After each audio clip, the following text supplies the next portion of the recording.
1912 में RMS Titanic दुनिया का सबसे बड़ा जहाज था। इस जहाज को बेलफास्ट के हारलैंड और वोल्फ शिपयार्ड में बनाया गया था। टाइटैनिक को लुसिटानिया और मोरिटानिया के साथ प्रतिस्पर्धा करने के लिए तैयार किया गया था। टाइटैनिक का डिजाइन पहले के कुछ जहाजों का बड़ा हुआ संस्करण था और कुछ लोगों का मानना था कि इसके बड़े आकार के बावजूद इसकी संचालन क्षमता उतनी प्रभावी नहीं थी।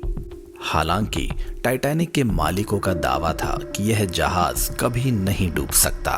टाइटैनिक ने 10 अप्रैल 1912 को साउथहैम्पटन से अपनी 5 दिन की यात्रा न्यूयॉर्क की ओर शुरू की। इसमें 2200 से अधिक यात्री और क्रू सदस्य सवार थे। कैप्टन एडवर्ड जे स्मिथ जहाज की कमान संभाल रहे थे और व्हाइट स्टार लाइन के चेयरमैन ब्रूस इसमें भी एक यात्री के रूप में सवार थे।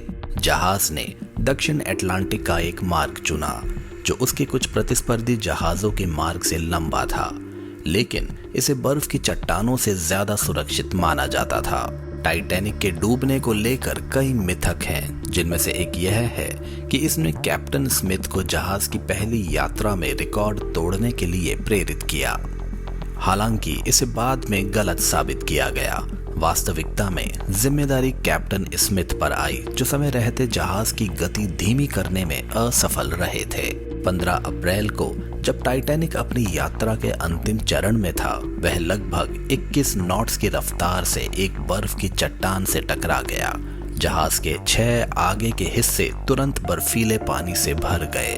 बचाव कार्य अव्यवस्थित थे और कई लाइफ बोट्स आधे भरे हुए ही छोड़ दिए गए थे और जहाज पर केवल 1200 लोगों के लिए लाइफ बोट्स थी।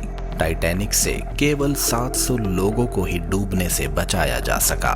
टाइटैनिक की इस त्रासदी के बाद आरोप प्रत्यारोप और जांच शुरू हुई, जिसमें बचे हुए क्रू सदस्यों से साक्षात्कार किए गए ताकि भविष्य में ऐसी भारी जनहानि को टाला जा सके।